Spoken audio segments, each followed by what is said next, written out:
perles, beads. Broderie, embroidery. Vous avez entendu dans ce dialogue Dalai Lama exprimer un choix avec I'd like to. Vous avez aussi entendu comment dire n'est-ce pas en anglais et entendu des mots relatifs aux vêtements. On se donne rendez-vous chez Bala, le tailleur. Pour plus de renseignements au sujet des cours d'anglais, Learning English, allez au site internet suivant à americanenglish.state.gov ou à VOA Learning English.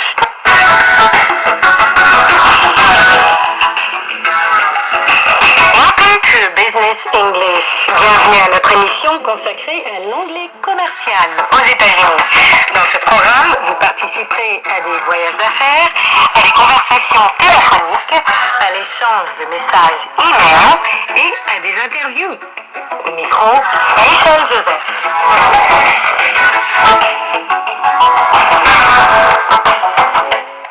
Deux questions d'étiquette dans le milieu des affaires. Première question, les Américains dans le milieu d'affaires utilisent-ils leur prénom ou leur nom de famille? Do Americans usually use their first name or last name in business? First name, c'est le prénom. My first name is Michel. Last name, nom de famille. My last name is Joseph. What is your first name?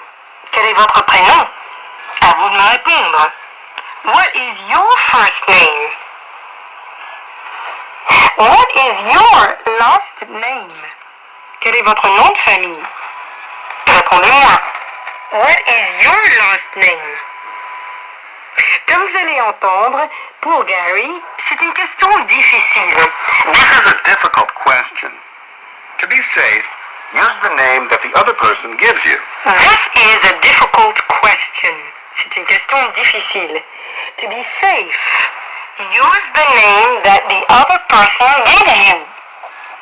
Pour être sûr de ne pas faire une gaffe, to be safe, donnez-lui le nom qu'il ou elle se donne, le prénom ou le nom de famille. Gary dit, quand il se présente, Please, call me Gary. Veuillez m'appeler Gary. Please, call me Gary. C'est ainsi que vous donnez la permission à l'autre personne de vous appeler d'une certaine façon. Écoutons la conversation qui suit à propos de la première question.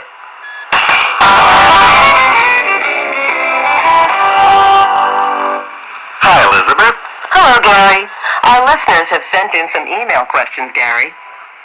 Our first question asks, do Americans usually use their first name or last name in business? Well, this is a difficult question. To be safe, use the name that the other person gives you. I always say, please call me Gary.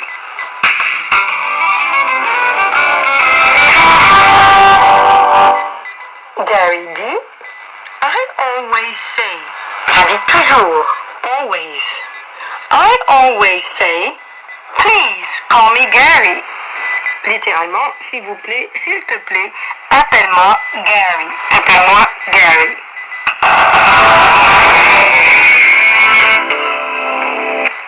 Please call me Miss Joseph.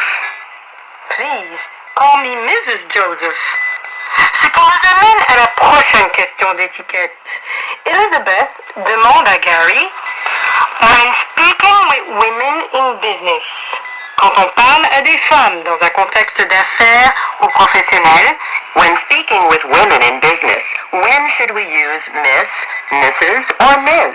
when should we use, quelle réponse se servir de, when should we use Miss, Mrs. or Ms?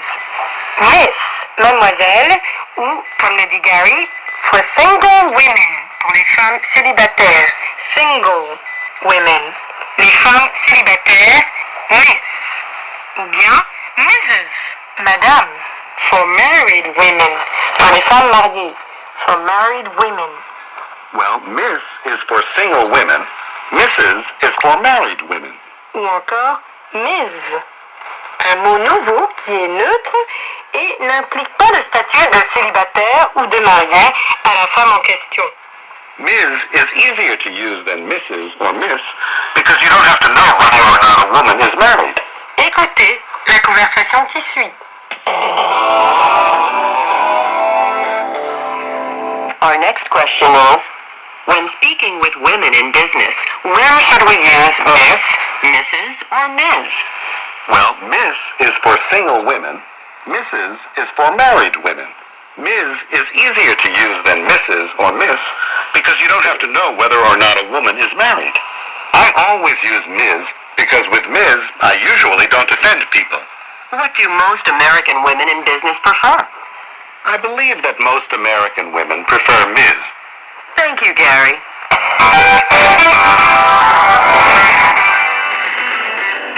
Finissez la phrase. Vous allez entendre le début et vous devez terminer la phrase. Écoutez et finissez la phrase.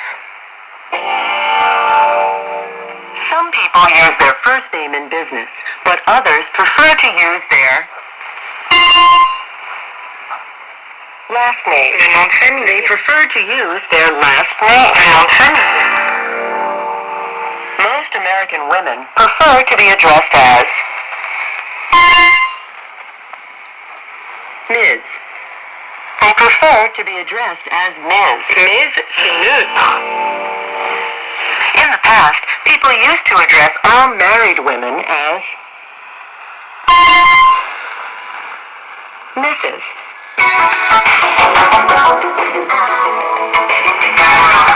Et c'est tout pour cette leçon de Business English, l'anglais commercial. That's it for today. Until next time. À la prochaine fois. Au micro, Michel Joseph.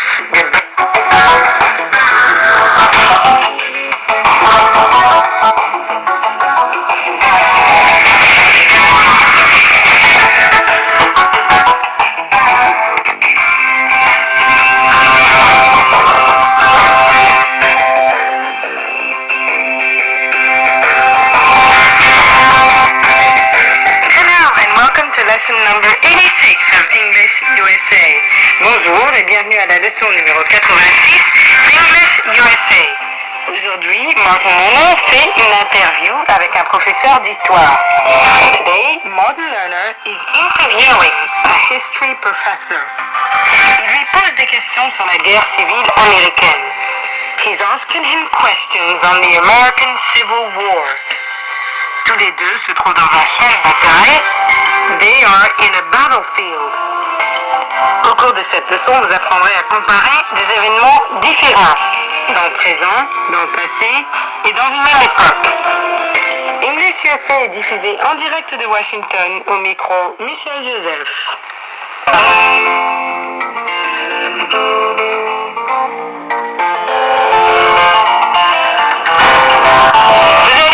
À comparer des événements qui se sont déroulés dans le passé.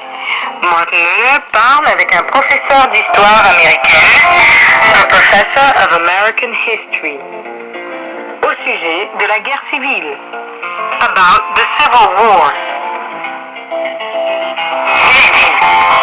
A group says the reason was slavery. Un groupe de gens disent que la raison de cette guerre était l'esclavage. A group says the reason was slavery. Some say it was economics. Certains disent que c'était à cause de raisons économiques. Some say it was economics. Lors de la guerre civile américaine, on appelait les habitants du Nord the Northerners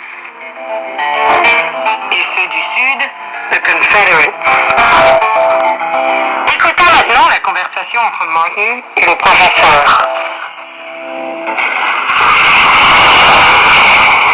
I wanted you to see the battlefield.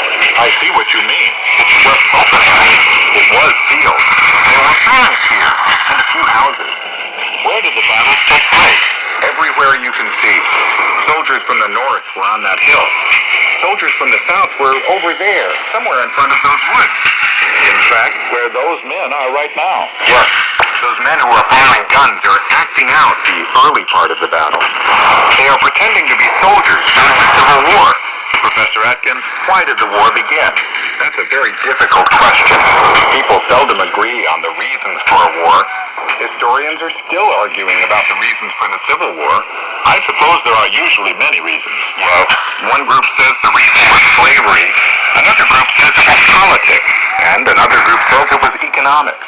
That's quite a few reasons. We look at those reasons differently, too. At the time of the war, people saw them one way, now we see them another way. Let's talk about the people. I'm always interested in people. Tell me about the people first. We know quite a lot about the soldiers. There were so many. How many? There were about 4 million soldiers. From both sides, the North and the South? Yes. But remember, they were all Americans, of course. That seems like a lot. It was. More than 600,000 soldiers died in the war. In the Civil War, the fighting usually took place in open areas, like this. Explain that, please. The battles were often on farms. The soldiers were on hills and in valleys. They didn't fight in the cities. In modern wars, they fight everywhere.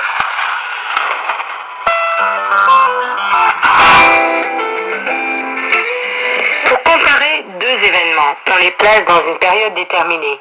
Lorsqu'on parle par exemple de Civil War, et on dit de la guerre civile, et on dit more than 600,000 soldiers died. Plus de 600 000 soldats sont morts.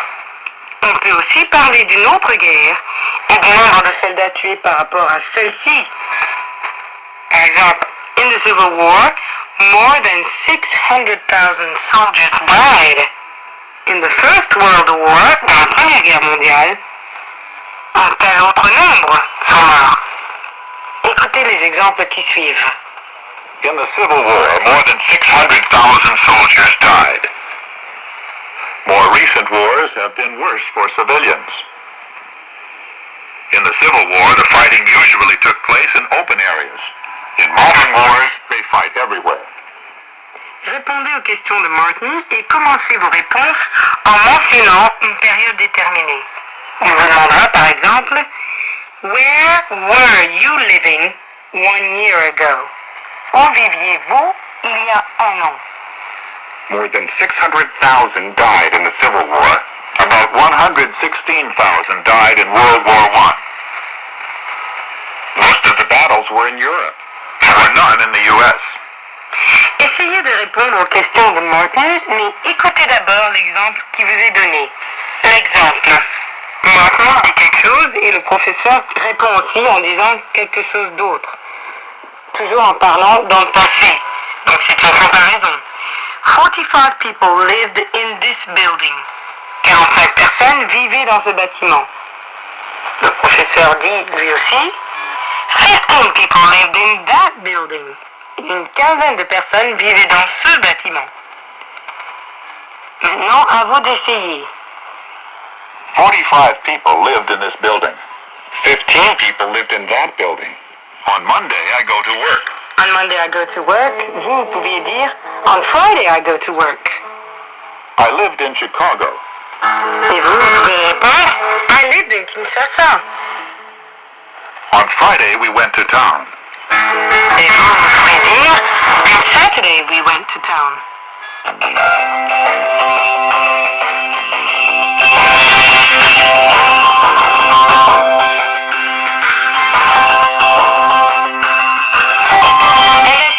Number 86 of English USA.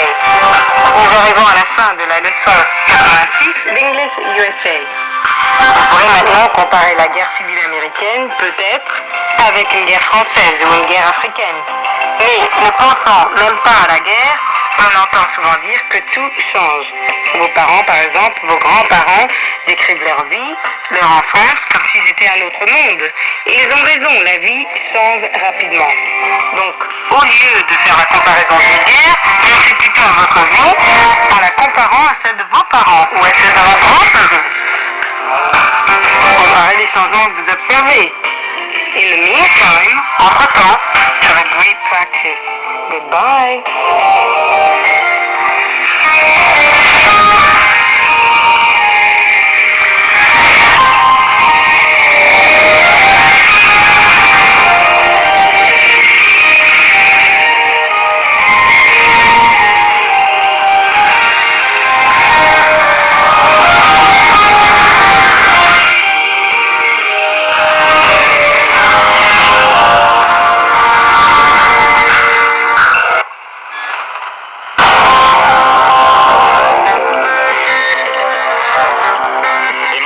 message international du gouvernement des États-Unis. Le gouvernement américain offre des récompenses pour toute information permettant de localiser Jihad Serwan Mostafa et Omar Shafik Amami. Ces deux citoyens américains sont liés à Al-Shabab, un groupe terroriste basé en Somalie. Jihad Serwan Mostafa, également connu sous le nom de Ahmad Guéry et Émirat Noir, est né dans le Wisconsin. Il a formé et dirigé les combattants liés à Al-Shabab. Mostafa, à la trentaine, mesure 1m85, pèse environ 77 kg. Il a les yeux blancs, les cheveux bruns et une barbe brune. Il est connu pour porter des lunettes et une grande cicatrice sur sa main droite. Omar Shafik Amami, également connu sous le nom d'Abu Mansour al-Amariki et Farouk, est né en Alabama et a déménagé en Somalie pour rejoindre Al-Shabab en 2006. Il a ensuite œuvré pour le recrutement de jeunes anglophones à travers ses écrits, ses chansons de rap et ses déclarations télévisées. Il a également dirigé les combattants d'Al-Shabab sous Jihad Mostafa. Amami a 28 ans, mesure 1m80, pèse environ 73 kg. Il a les cheveux bruns et les yeux marrons. Des renseignements supplémentaires sur ces deux hommes, y compris des photos, sont disponibles sur internet à www.rewardforjustice.net. Par leurs activités présumées avec Al-Shabab, un tribunal de district des États-Unis les a accusés de complot en vue de fournir un soutien matériel à des terroristes, complot en vue de fournir un soutien matériel à une organisation terroriste étrangère et de fournir un soutien matériel à une organisation terroriste étrangère. Le programme Rewards for Justice offre une récompense pouvant aller jusqu'à 5 millions de dollars chacun pour toute information menant à la capture ou la condamnation d'un Mostafa ou d'Amami. Les deux hommes seraient actuellement en Somalie. Le gouvernement américain garantit que tous les rapports seront étudiés et que l'identité de tous les informateurs sera gardée confidentielle. Le cas échéant, les États-Unis sont prêts à protéger les informateurs en les réinstallant ailleurs. Si vous avez des informations sur ces deux hommes, contactez le Bureau régional de la sécurité à l'ambassade des États-Unis la plus proche ou sur www.rewardsforjustice.net ou encore composez le 254 20 712 10 99 ou des informations par email à rfj@state.gov. C'était un message international du gouvernement des États-Unis.